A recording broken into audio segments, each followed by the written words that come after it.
Bonjour. Dans cette vidéo, nous allons voir les 4 erreurs à ne surtout pas faire sur Instagram.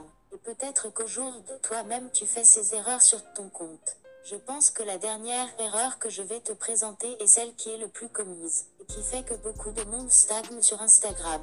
C'est pourquoi dans cette vidéo je vais essayer de te faire prendre conscience de tes erreurs pour qu'il n'y ait plus de frein à ton expansion sur la plateforme et que tu arrêtes de stagner. Je fais cette vidéo car en examinant les comptes des gens qui se plaignent sur Instagram de stagner, de ne pas progresser sur la plateforme, eh bien on peut repérer pas mal d'erreurs. Dans cette vidéo je vais te faire part des 4 erreurs que je vois le plus souvent sur Instagram qui nuisent complètement au développement d'un compte de manière saine.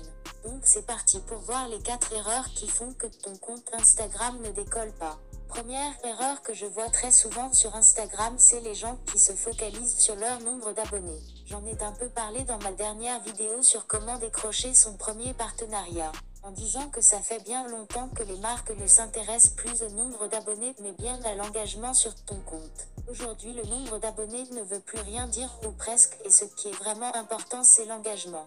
Si tu vois un compte à 2000 abonnés et que toi tu as un compte à 500 abonnés, il faut que tu arrêtes de l'envier car souvent en y regardant de plus près tu pourras qu'il a le même nombre de likes que le tien ou presque. Il faut vraiment arrêter de vouloir augmenter son nombre d'abonnés à tout prix, car tu prendras beaucoup plus de temps à augmenter tes abonnés si tu y penses tous les jours qu'en ne s'y occupant pas et en privilégiant l'engagement. Tout simplement parce que tu finiras bien sûr par avoir tes 1000 abonnés si c'est ton objectif. Mais tu feras autant de likes que quand tu en avais 500.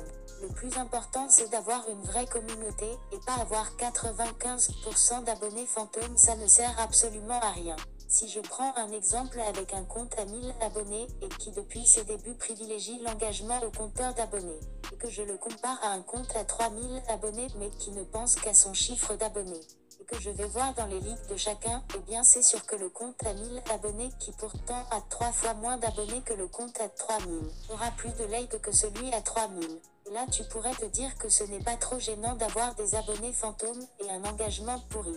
Eh bien quand tu auras 10 000 abonnés et que tu pourras commencer à avoir des partenariats intéressants, eh bien toutes les marques refuseront de collaborer avec toi. Et même si tu veux toi-même vendre des produits sur Instagram et que tu te dis qu'à 10 000 abonnés tu pourras sûrement faire un gros chiffre d'affaires, eh bien tu te rendras compte que tu as beaucoup moins de vrais abonnés qu'il n'y paraît. Et tu feras très peu de chiffres sans compter bien sûr que tu n'auras pas de vraies personnes derrière toi qui te suivront, ou en tout cas très peu. C'est pourquoi il faut vraiment que dès tes débuts sur Instagram tu privilégies l'engagement et les vrais abonnés, qu'au nombre d'abonnés qui te rapportera pour la plupart que des abonnés fantômes. Prochaines erreurs à ne surtout pas faire, c'est l'achat d'abonnés.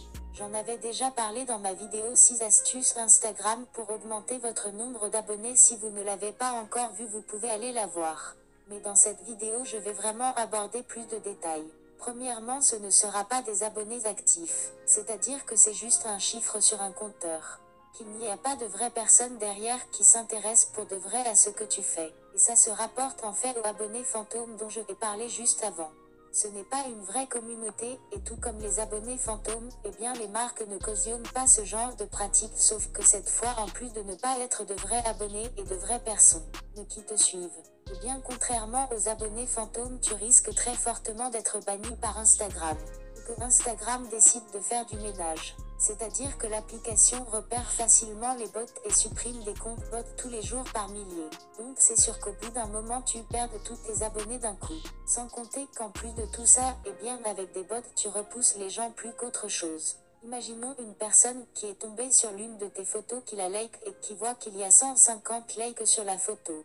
Et puis décide d'aller faire un tour sur ton compte pour voir si tu fais d'autres photos dans ce style et pour sûrement s'abonner. Mais qui en regardant ton nombre d'abonnés voit que tu en as 10 ou 15 000 alors que tu fais seulement 150 likes. Eh bien la personne, comme tout le monde, va tout de suite voir que tu utilises des bots et va quitter ton compte en ne s'abonnant pas et sûrement en enlevant son like sur ta photo. Au final tu ne gagneras pas plus de vrais abonnés et tu devras encore acheter des bots pour augmenter ton nombre d'abonnés. Voilà pourquoi ça ne mène à rien d'acheter des abonnés et pourquoi c'est une grosse erreur de le faire. Une autre erreur certains font, c'est de faire du sub for sub. Ça revient aux abonnés fantômes dont je parle depuis tout à l'heure, donc on va vite passer sur ça. Mais certains encore plus que de faire du sub for sub et bien ils lâchent des bots qui vont aller commenter les posts des gens pour leur dire d'aller s'abonner à leur compte. Ça ne sert absolument à rien à part à gâcher votre taux d'engagement et avoir des abonnés fantômes, donc voilà je passe rapidement ça mais il fallait que j'en parle car c'est encore trop répandu. La dernière erreur qui je pense est la plus répandue, et celle que beaucoup de débutants sur Instagram commettent, c'est de vouloir à tout prix une plus grosse communauté alors qu'ils ne s'occupent pas de celle qu'ils ont déjà. En effet, occupe-toi déjà de la communauté que tu as aussi petite soit-elle avant d'en vouloir une plus grosse. Ça paraît logique quand le dit mais beaucoup de personnes veulent griller des étapes alors qu'ils ne savent pas entretenir une communauté. Certains me diront même comment faire pour s'occuper correctement de son audience, eh bien c'est très simple, il faut créer du lien avec elle. Je en ai parlé dans beaucoup de vidéos de manière plus détaillée, mais en gros ça consiste à répondre aux commentaires, aux DM, à créer de l'interaction en story, et pour ça j'ai déjà fait une vidéo sur comment créer cette interaction en story. J'en parle dans ma vidéo sur comment gagner plus d'abonnés grâce aux stories. Enfin bref, occupe-toi bien d'abord de ta communauté avant de vouloir l'agrandir, car si tu ne sais pas entretenir une petite communauté tu n'arriveras pas à en garder une grande. Avant de quitter la vidéo, si cette méthode vous a plu et si la valeur que j'ai essayé d'apporter en un minimum de temps dans cette vidéo vous a plu, vous pouvez liker la vidéo, cela me ferait très plaisir, et si vous voulez voir d'autres de mes vidéos, abonnez-vous et activez la cloche pour ne rien louper car je poste très régulièrement. Je vous dis à plus tard. Salut!